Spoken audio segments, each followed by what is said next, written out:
Oggi vorrei parlarti di alcune espressioni latine che utilizziamo ogni giorno.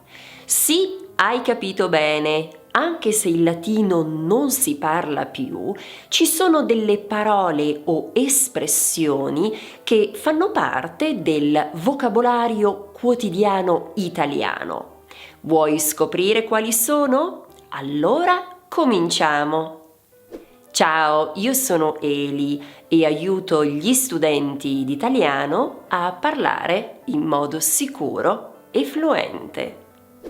Devi sapere che oltre il 65% di chi guarda questo canale non è iscritto.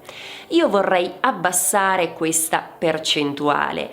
Ecco perché ti chiedo di iscriverti, naturalmente se credi che i contenuti che pubblico siano utili.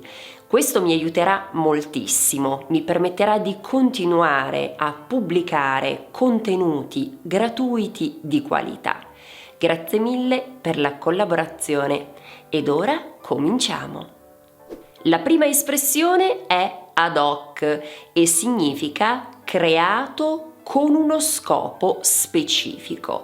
Ciò vuol dire che qualcosa è stato progettato con un obiettivo, con uno scopo appunto specifico in mente. Vediamo un esempio. Abbiamo trovato una soluzione ad hoc per il problema. Out significa che c'è una scelta rigorosa tra due cose, ovvero o scegliamo una cosa o scegliamo l'altra. Non puoi avere tutto, è un out. Se sei su questo canale è probabilmente perché vuoi migliorare il tuo italiano. Ebbene, devi sapere che ci sono 10 elementi per farlo. Se vuoi scoprire quali sono, puoi scaricare la mia guida gratuita. Basta scansionare il QR code oppure puoi usare il link indicato in descrizione.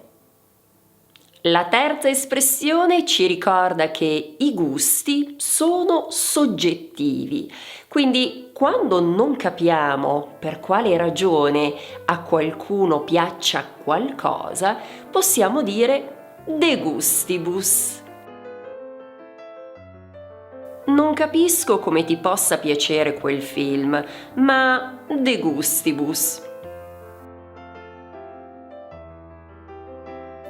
Ex novo significa da zero, quindi si usa per indicare che qualcosa viene fatto o ricostruito da capo.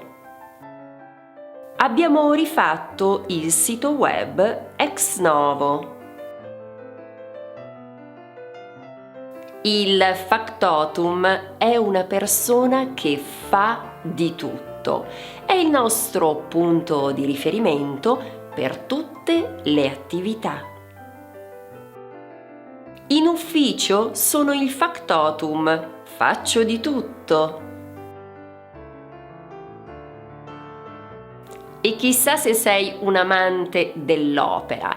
Se sì, ricorda che ho pubblicato un bellissimo video su Largo al factotum di Rossini. Questo è per gli amanti dell'opera. A proposito, fammi sapere nei commenti, ti piace l'opera? Io l'adoro. Ed ora tocca a te. Saresti in grado di scrivere una frase di esempio con una di queste espressioni qui sotto?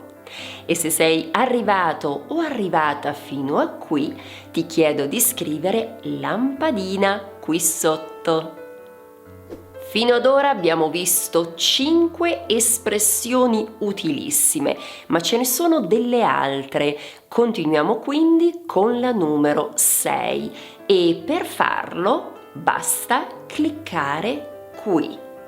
Trasforma il tuo sogno italiano in realtà. Grazie dell'attenzione, ci vediamo qui, sempre su Italiano con Eli.